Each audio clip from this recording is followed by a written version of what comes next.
Welcome everyone to this City Council candidate conversation with the Chamber of Commerce. I'm here today with Ward 8 candidate Matt Peacock. Matt, thanks for joining us. Thanks for having me, sir. Well, hey, let's jump right into these questions. Sure. Okay, so to begin with, what should the City Council do to boost economic development and quality job creation and retention?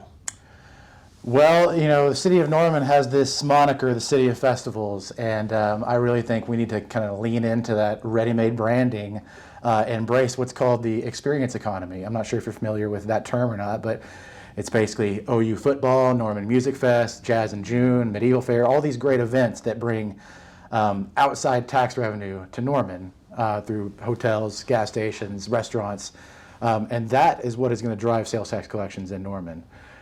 We use that to fund roads, bridges, water, police, all of the city services. So instead of saying that we have a revenue problem, I really think we need to lean into the things that are already working for Norman and just figure out how to leverage those better.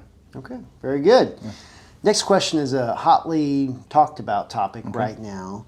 And so as we go back just not long ago, but in the summer of 2020, our city council voted to reduce 9 police positions. Okay. Mm-hmm.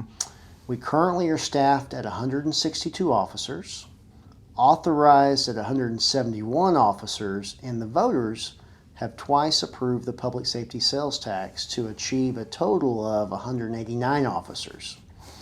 How do you propose to get us to a fully staffed department as approved by the voters of Norman? Well, you started off with an easy question. You come with a fire on the second one. So yeah, long, short, I'm going to continue to support adequate funding for public safety. I think my voting record has backed that up. Any opportunity that I've had to support our law enforcement and support our first responders, I've made sure to do that. As a graduate of the Citizens Police Academy, I'm fully aware of the challenges they face every day, but going through that experience, I feel like I'm equipped to address those challenges head on. So I'm going to take that experience and lean into it. I also, I'm going to commit to having those difficult conversations that I know not everybody in Norman feels like they have equitable representation from the police department. So I want to really tease out those variables, figure out what the issues are, what the solutions are going forward, and really try to start to rebuild some of that trust so we can move forward together better than we were before. Okay. Particularly last year, the council had discussed business registration fees, utility connection fees are being talked about now, and other fees on businesses. Mm-hmm. So what are your thoughts on these fees and your stance in general on business fees?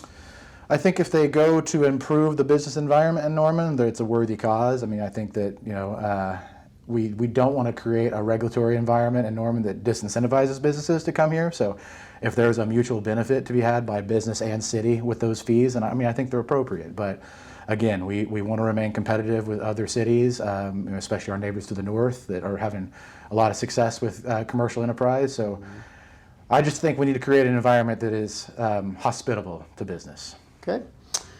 As you're aware, we have a wonderful young professionals organization in Norman called Norman Next. So this question really gets to the heart of their purpose and mission. So many of today's jobs are not static. People have choices where they can work and raise a family. So what is your plan to provide a quality of life that is second to none so that Norman retains its current workforce and attracts new talent? I think I'll lean on my first answer, honestly, and that's really just creating the environment where businesses and entrepreneurship want to come and want to thrive. That includes quality of life initiatives such as all the Norman Forward projects, making sure those are fully funded, but also at the same time embracing the incredible arts and culture scene that we have here. I mean, that's what sets Norman apart from the rest of the cities in the state. It's not that we have a university, it's that we have this diversity of thought and this diversity of culture. So I think that is really appealing to the younger generations, the generations that are going to be the gig workers, the online remote workers. So I think if we create ourselves as a destination for those remote workers, it's really going to work in our favor going forward. Okay. So we've talked about some big issues already. Yep. So this next question may be a little duplicative, but it could open the door to other items. So what do you believe is the biggest issue facing our community today, and what are your plans to address it?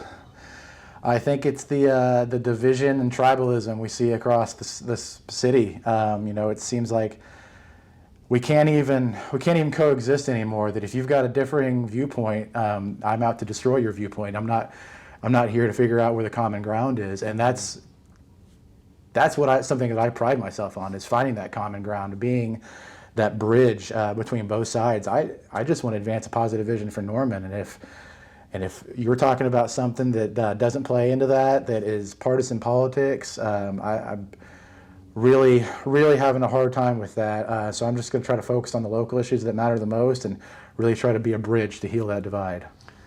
And I think you're certainly, all you can do is control yourself, but Right. I'm curious with that response, what do you see the council's role in that regard, about kind of bridging the divide and Sure.